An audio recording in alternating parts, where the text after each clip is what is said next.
Individualism is a disease that is very prevalent in our societies because individualism is good for business. Because when you consume as an individual, you consume more. Governments want you to think of yourself as an individual because if you think of yourself as an individual, you buy more, you're taxed more, and there's more people on the roster, right? Whether it's the roster of people who have incomes that are being taxed, or homeowners, or people who have mortgages, or whatever it is. So we have to pay attention that society and how it's constructed right now, it's not neutral. There's a reason why society frays collective entities. There's a pressure towards individualism. And of course, we know that individuals are easier to control and they're easier to indoctrinate. So there's that too. But Islam is also not the radical opposite of that in the sense that we're not communists in the literal and figurative sense of the word. We do recognize differences between individuals. We do recognize private property, for example, is something that while it's qualified in Islam, nobody has the absolute right to property, and there's some things you're not allowed to do with your property. We don't erase private property entirely.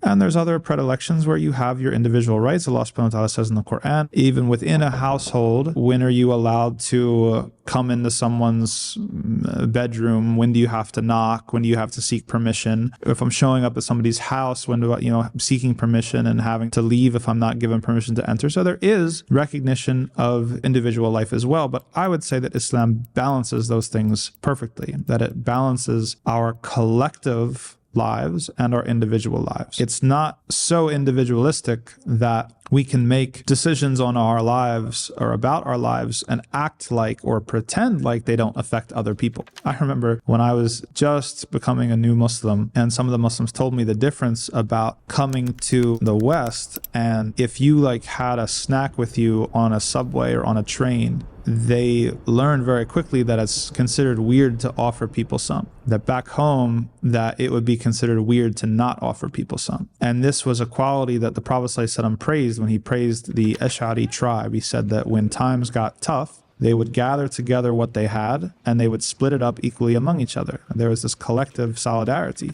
And even the idea, the Prophet ﷺ said that he prohibited two people talking to the exclusion of a third person who's present, because that would make the third person feel sad or alienated. So Islam has these things that cater towards our collective reality, that we're interconnected, and the things that we do and the choices we make and the things that we say have effects, very real effects on the people around us and the society around us. What's wild is that this is a problem that is so old that even John Donne, the famous English poet, he writes this one poem lamenting the individualism in his age, where he says, every man fashions himself a phoenix needing to be reborn. Basically everybody imagines that they have to invent themselves from nothing and be a self-made person. So he was dealing with that in the 1500s, or earlier, and we continue to deal with it in new ways today. So these are just an example of one of the many ways where Islam stands to offer alternatives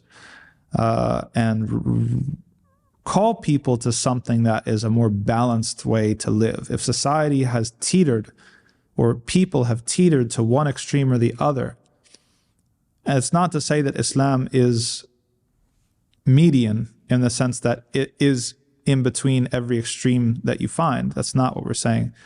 But that Islam calls people to balance and a balanced life that both takes care of your individual needs and your collective responsibilities.